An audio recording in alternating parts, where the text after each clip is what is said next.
السلام علیکم معزز سامعین، میں ہوں آپ کے ساتھ کرن نعمان۔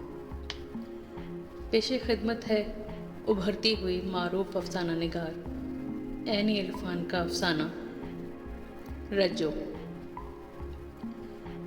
آج رجو کی بات کرتے ہیں، وہی معمولی صورت کی عام سی رجو جو اندرونی شہر کے ایک متوسط علاقے میں ایک عام سی زندگی گزارتی ہے۔ کیا تھا اس میں خاص؟ کچھ بھی تو نہیں، پر چلیں پھر بھی آج اسی کی بات کرتے ہیں۔ رجو 12 سال کی تھی جب اماں کا انتقال ہوا۔ 3 عدد کم عمر بہنوں کی ذمہ داری اٹھانے جوگی تو نہ تھی، پر قدرت کا امتحان تھا جی، پرچہ تو دینا ہی تھا۔ باپ بوڑھا گھوسٹ دمے کا مریض پچھلے 5 سال سے چرپائی پر پڑا تھا۔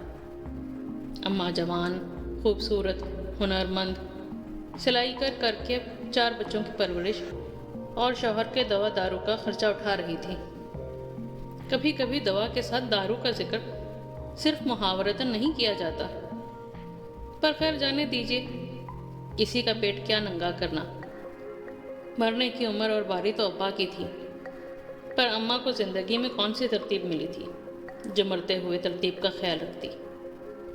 اماں جاتے جاتے رجو کے لیے خدا کے آسرے کے بعد دنیا کے 2 سہارے چھوڑ گئی تھی۔ ایک سسکتے تڑپتے نشئی باپ کا دم، اور دوسری اپنی جہیز کی سلائی مشین۔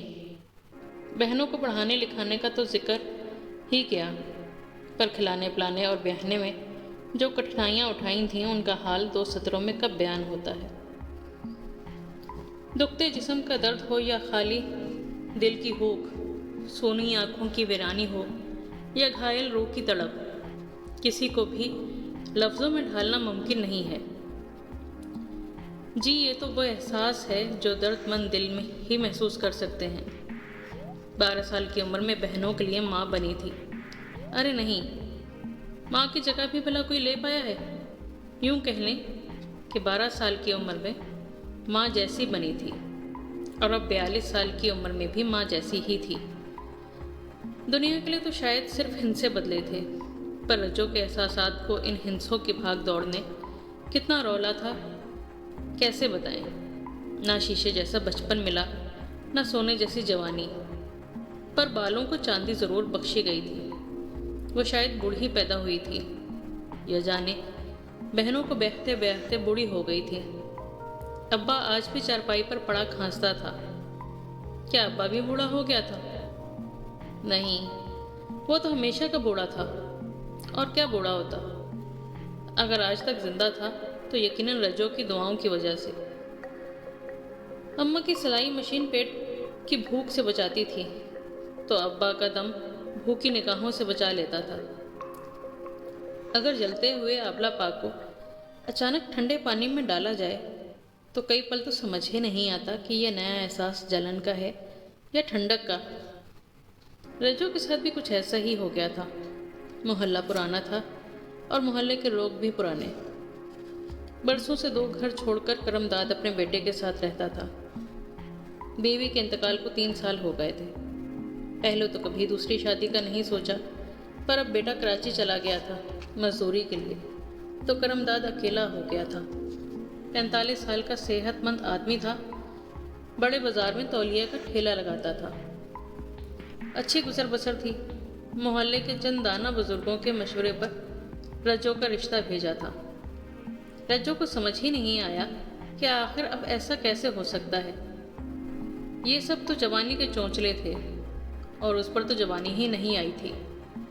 جو بزرگ رشتہ لائے تھے انہوں نے اپنی بیویوں کو بھیجا تھا رجو کو سمجھانے، اور اگر بات ذرا سلیقے سے کی جائے تو دل میں اترنے کا ہنر رکھتی ہے۔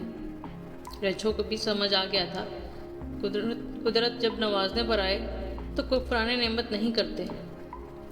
رجو نے رضامندی کے ساتھ ہی تیاری شروع کر دی تھی۔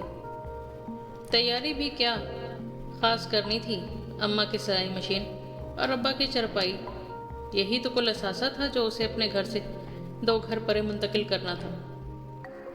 بالوں کی چاندی 25 روپے کی ٹیوب سے مٹا دی گئی، چہرے پر تبت کریم اور آنکھوں میں سرما سجنے لگا۔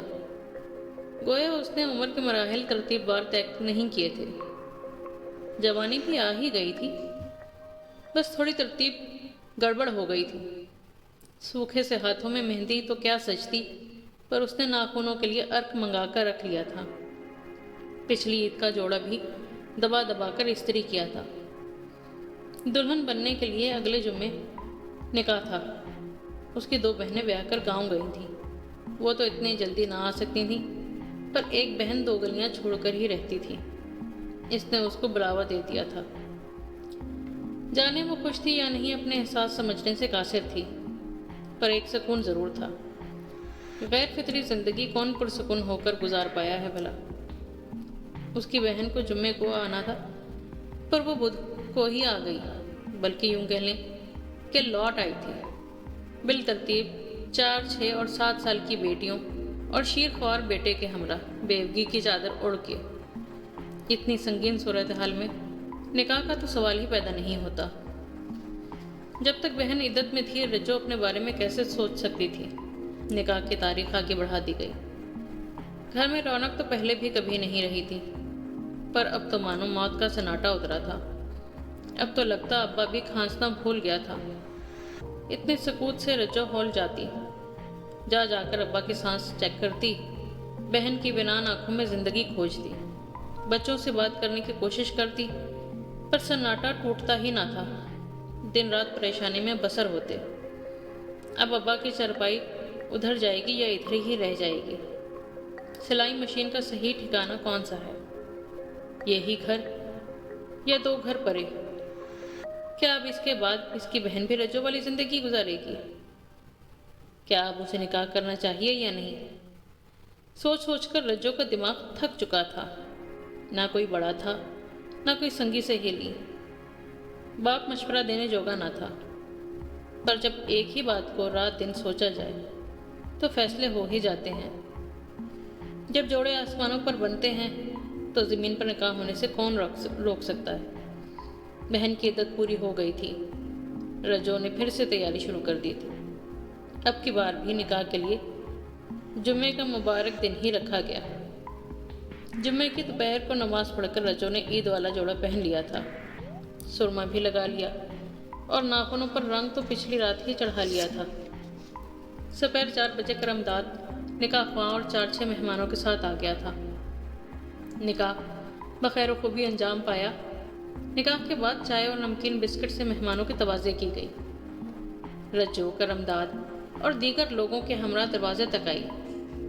اماں کی سلائی مشین اور ابا کی چرپائی ہنوز اندر گھر میں ہی تھی، کیونکہ جہاں رجو ہو وہاں ان دونوں چیزوں کا ہونا تو ضروری ہے۔